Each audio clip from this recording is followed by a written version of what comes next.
জোর করে বাড়িটা কেনালি, এরপরও তুই আমায় বিশ্বাস করবি না?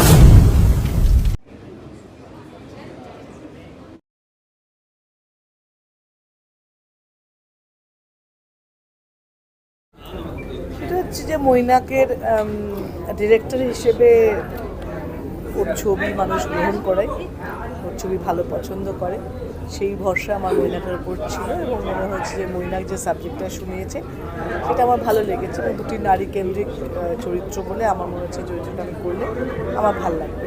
তো সেই ভালো লাগা থেকে এবং সব কিছু ট্যাগ করা গেছে, সেই ভালো লাগা সেই সুযোগ থেকে এই কাজটা করা। দিদি, আমরা পরিচালক হিসেবেও শতাব্দী রায়কে দেখেছি, তো অভিনয়ে যখন ফিরলেন পরিচালনায় কি ফেরার ইচ্ছে আছে? সেটা কঠিন, কারণ এই জন্য যে এত সময়ের ব্যাপার না সেটা। এখন তো ছবি খুব কম দিনে হচ্ছে, 10 দিন 15 দিন 20 দিন, তো সেটা সম্ভব। কিন্তু পরিচালনা মানে অনেক দিন, প্রথম থেকে শেষ অবধি থাকতে হবে, অনেক সময় দিতে হবে। অত সময়টা আমার পক্ষে দেওয়া সম্ভব। দিদি, তাপস পালের সাথে অনেক কাজ করেছেন, এখন তাপসদা নেই, সেটা নিয়ে কিছু মেমোরিতে বলবেন? এটা একদম মিস করা, যে মানুষটাকে এতদিন ধরে এত কাজ, এত পোস্টার হিসেবে এত বছর ধরে এত বন্ধুত্বের জায়গা থেকে জানতাম, সে নেই, মানে খুবই দুঃখের। দিদি, দীর্ঘদিন ধরে রাজনীতির সাথে যুক্ত, কতটা এনজয় করলে রাজনীতি? খুবই এমপি হিসেবে আমি খুবই এনজয় করছি। আর দর্শকদের বাৎসরিক দেখার জন্য কি? 6 তারিখ বাৎসরিক রিলিজ হচ্ছে, আপনারা হলে আসুন, ছবিটা দেখুন, তবেই আগামী দিনে কাজ আরও করার ইচ্ছে থাকবে এবং ইচ্ছে হবে। এবং এতগুলো মানুষের পরিশ্রম, যেখানে সফল হলেই সেই পরিশ্রম করার সবারই মানে থাকে। তো সেই জন্যে যে ভালোবাসা নিয়ে আমাকে অভিনেত্রী বানিয়েছেন, যে ভালোবাসা দিয়ে আমাকে আজও পর্যন্ত এখানে রেখেছেন, সেই ভালোবাসাকে কেন্দ্র করে আবার হলে এসে আমার ছবি দেখে জানান আমার কেমন লাগলো ছবি। এবং আমার আমি ভয় পাই, মানে ভূত আছে কি না কখনো ফিল করেছি হয়তো, কিন্তু ভয় পাই। তুমি যদি বলো ভালোবাসার সম্পর্ক, যে কোনো ভালোবাসার সম্পর্ক শুড বি আনকন্ডিশনাল। যে আমি তোমাকে ভালোবাসছি, আমি তোমার যত্ন করছি, তার মানে এই না যে তোমাকেও ইমিডিয়েটলি আমাকে ততটাই ভালোবাসার যত্ন ফিরিয়ে দিতে হবে।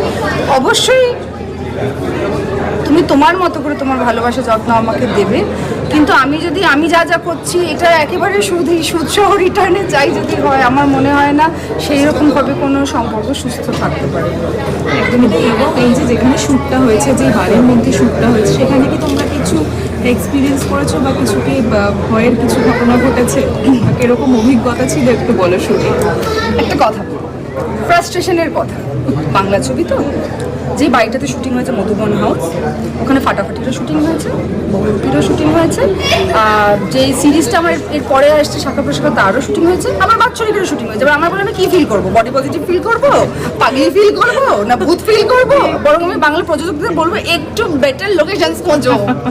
মানে আমাদের কিছু, মানে ওই বাড়িটা শুটিংয়ের জন্য মানে একদম প্যারাডাইস। তখন বাড়িটাকে এমনভাবে ভাঙা চোরা যায়, মানে এটাকে তুমি তুমি দেখলে তো ট্রেলারটা, তুমি ফাটাফাটির সাথে মেলাতেই পারবে না। আর ডিরেক্টরের উপর নিজেদের মতো রং টং পাল্টে সেট আপ করে সাজিয়ে সেট করে মানে ঘোল পাল্টে দেয়, তোমার নিজেরাও চিনতে পারো না আমার সময়। Exactly right. তাই জন্য তুমি আমার বলো আমি কি ফিল করবো, আদার দ্যান দ্য ফ্যাক্ট যে location পাল্টাও। I don't know. That's all my urges. And আমি তো মজার কথাটা বলছিলাম যে আমার বাৎসরিকের সময় না পা ভেঙে গেছিল, শুটিং শুরু হওয়ার আগেই পা ভেঙেছিল, সেটা নিয়েই শুটিং করেছে। ফাটাফাটিতে একটা সিকোয়েন্স আছে যেখানে ওই ফ্যাশন শো করতে গিয়ে আমি পা মচকে পড়ে যাই, পায়ে লাগে, খুঁড়িয়ে ঢুকছি। যখন আমি শুটিংটা করতে, হ্যাঁ যখন শুটিং করতে ঢুকছি বাৎসরিকের, খুঁড়িয়ে ঢুকছি, বললাম যে এটাকে আমি ম্যানিফেস্ট করে ফেললাম সিনেমা করে। ওটার শেষটা থেকে এটা শুরুটা হয়েছিল তাহলে বলো? কাইন্ড অফ, মানে বাট ইউ নেভার নো, পরের প্রজেক্টটা হয়তো বললো যে শোনো না লোকেশন হচ্ছে মধুবন হাউস, ঠিক আছে, হতেই পারে, ইউ নেভার নো। মানে প্রতিবারই আই গো, ওরা ওদের বাড়িটা নিয়ে সব কিছু করতে যায়, ভেঙে জুড়ে রং পাল্টে জিনিসপত্র সেট আপ করতে, মানে ওটা বোধহয় more or less the film city of Tollygunge in a way. তোমার তাহলে ড্রিম লোকেশন কোনটা, মানে ড্রিম লোকেশন বা শুটিং এর লোকেশন? যে কোনো লোকেশন যেটা এসি, তাহলে কি ড্রিম কিছু কি আছে? লোকেশন, হ্যাঁ সেটা যদি কোনো আমার অসুবিধা নেই, হ্যাজ টু বি এসি। আচ্ছা, তুমি তো একটু আগে স্টেজে বলছিলে যে শতাব্দীদির সঙ্গে অনেক ছোটবেলায় অভিনয় করেছিল তোমার মায়ের ডিরেকশনে, তো এত বছর পর কাজ করছো, সেই স্মৃতি কোথাও রোমন্থন হচ্ছিল?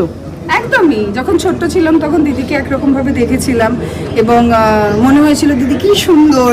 আমি একটা মানে ওটাকে অভিনয়ও ঠিক বলা যায় না, একটা জুনিয়র চাইল্ড আর্টিস্টের পার্ট করেছিলাম ছবিটাতে, যেখানে মানে আমি একটা বই এনে দিদিকে দিচ্ছি এবং আমার সত্যি যখন আমি বাৎসরিক শুটিং করতে এলাম একটা তো মনে হলো যে I have completed a full circle, যে আজকে আমি তার সাথে shoulder two shoulder poster face. তখন আমি শুধু একটা কোণে দাঁড়িয়ে দিদিকে হাসতেই দেখেছি শুটিং ফ্লোরে, তখনও এটাই মনে হয়েছিল দিদি কি সুন্দর, কি লাভলি।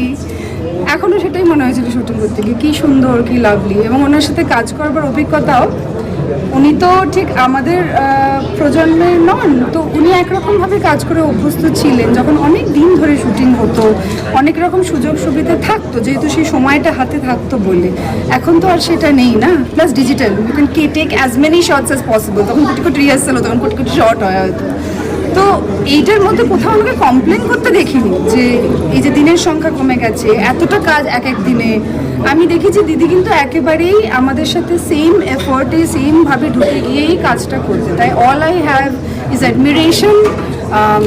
খুব খুব খুব ভালো লেগেছে এবং অনেকটা শিখতে পেরেছি দিদির কাছে, যে কি করে নো ম্যাটার হোয়াট টাইম, কোন বয়স, কি সময় তুমি কাজ করতে আসছো, সেটা ম্যাটার করে না, তোমার কমিটমেন্টটা, রেজিলিয়েন্সটাই ম্যাটার করে। বাংলা ছবি দেখুন, দেখান। আর ভূতের ছবি তো কম হচ্ছে এবং দেখতে লোকে পছন্দও করে, তো একটু অন্যরকমভাবে। আর মইনা তো ব্রিলিয়ান্ট ডিরেক্টর, তো এত সুন্দর এক্সিকিউট করেছে, প্লিজ দেখতে আসুন। একদম বাংলায় হয় না। সো এই অপরচুনিটিটা দারুণ, যে আমার পক্ষে জিনিসটা নতুন হচ্ছে, ওনার জন্য নতুন হচ্ছে, পুরো টিমের জন্য নতুন হচ্ছে। সবাই মিলে একটা নতুন জিনিস চেষ্টা করছি। যদি সেটার একটা দর্শক পাওয়া যায় বা দর্শক এনজয় করেন, তাহলে হররের একটা রাস্তা খুলতে পারে। আর